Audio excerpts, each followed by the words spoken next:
Good morning, Paul and Bhargav. Today is Friday, July the 14th, and here's the heads-up briefing for today. In Australasia and the Pacific Islands, we covered five issues. In North Asia, 7 issues. In Southeast Asia, 21 issues. In South Asia, 19 issues, along with 14 issues in the EMEA region. Okay, thanks very much. Go ahead. Starting off with Australasia and the Pacific Islands, in Papua New Guinea, Puma Energy will collaborate with the Bank of Papua New Guinea to address the issue of foreign exchange supply, which could lead to fuel rationing. Okay, well, this has been ongoing. The fact that that liaison hasn't already occurred in the 12 months since this has become a chronic issue is not only a concern, but a massive indicator about the efficiencies of the government and the banking environment and most things in Papua New Guinea. Go ahead. In China, the US Senate committee passed legislation yesterday that could lead to the closure of Hong Kong's economic and trade offices in the US. Okay, so that didn't happen in China, it happened in the US, but I know what you mean. It's going to affect Hong Kong, China. Thank you. In Southeast Asia, in Thailand, the Move Forward Party leader Pita Limjaroenrat failed to garner support from the parliament yesterday to become the prime minister. A total of 324 lawmakers voted in his favor, 182 against, and 199 abstained. A demonstration in support of Pita is expected to take place today at the Bangkok Art and Culture Center at 6 p.m. local time.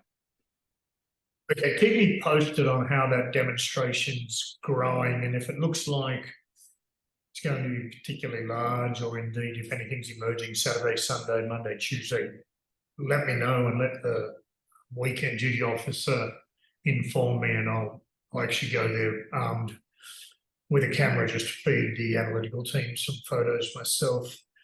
Do we know if the 199 abstained were the Army-appointed senators, 199 of their 250-odd, or we're not sure about that?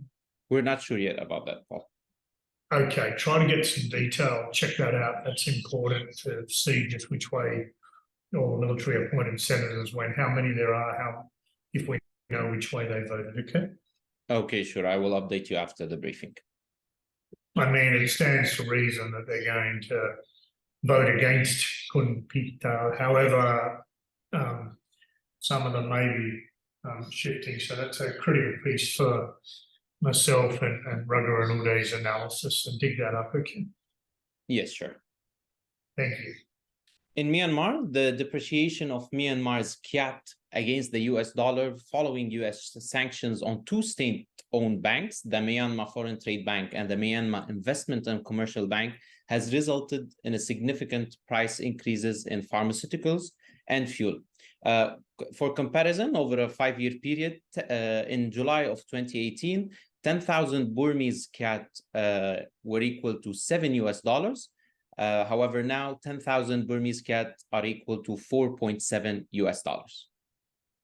Okay, that's significant. Let's continue to monitor that. Thank you.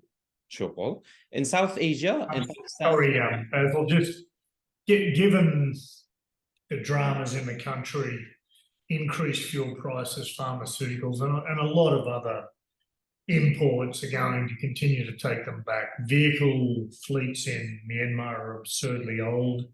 It looks like kind of leftover relics from the Korean War.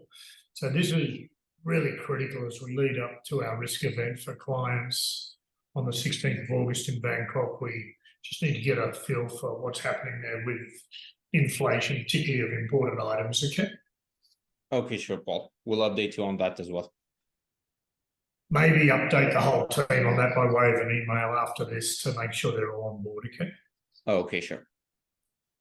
Thank you.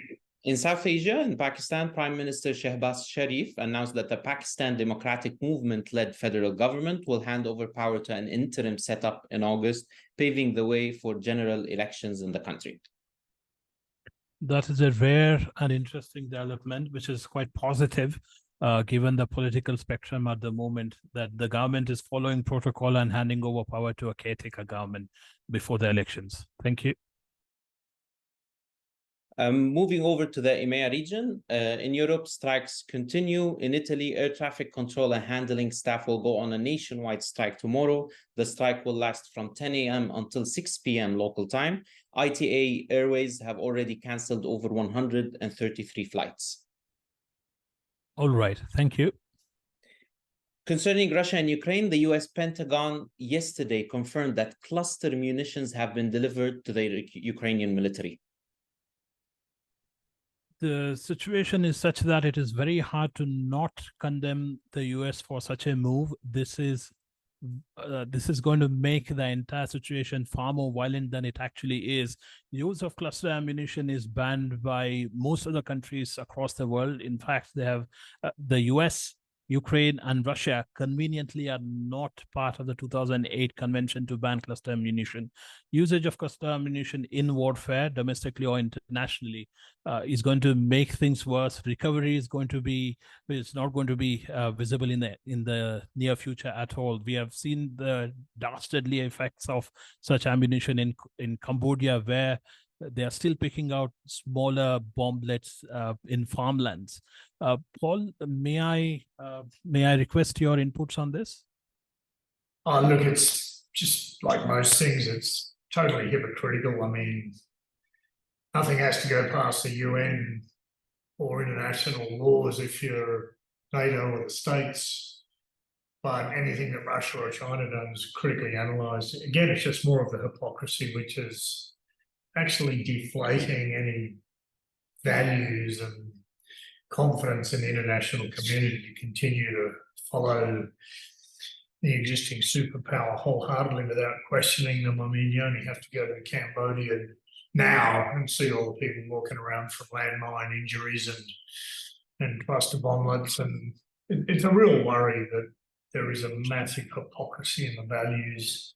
I mean, if we our objective, and if we open both eyes, not one, which most ex-Western military government and military figures do, and we focus on reality, not focus on media and government propaganda, it's hard to believe that America's running around pretending it's a peacemaker and that NATO's pretending NATO is for peace, and they're looking at expanding it into Asia and into China's space, and they've pushed it.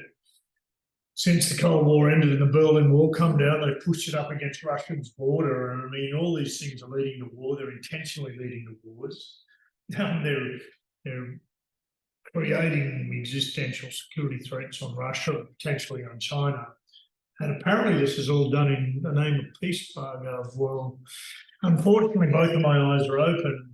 I'm not copying it. I can't see how people are rational ex-military officers, ex-military analysts, government spokesmen are either blindly stupid or they're just so lost in the propaganda that they can't actually think independently anymore. So it's a great concern, though, of like the whole abuse of the Minsk agreement, ignoring the power of the UN, utilising the UN to your advantage when it suits you, but ignoring it when it doesn't suit you, condemning China for all its aggressions. But I'm looking across the world, and other than the economic development of the Belt and Road Initiative, which certain allies have all decided is a warmongering effort, versus real wars that have been created visually, you can see them. We know where they've occurred. They've occurred in South America, the Middle East, Asia, and of course now in Ukraine and Eastern Europe. It's bewildering that the world can't see through that one power is trying to create itself to be the homogenic power forever on the basis that it's all good. Perhaps I need to look into the civil unrest, the discrimination, the ongoing gun issues they have, and stop thinking they have the moral high ground. I think they lost that a long time ago.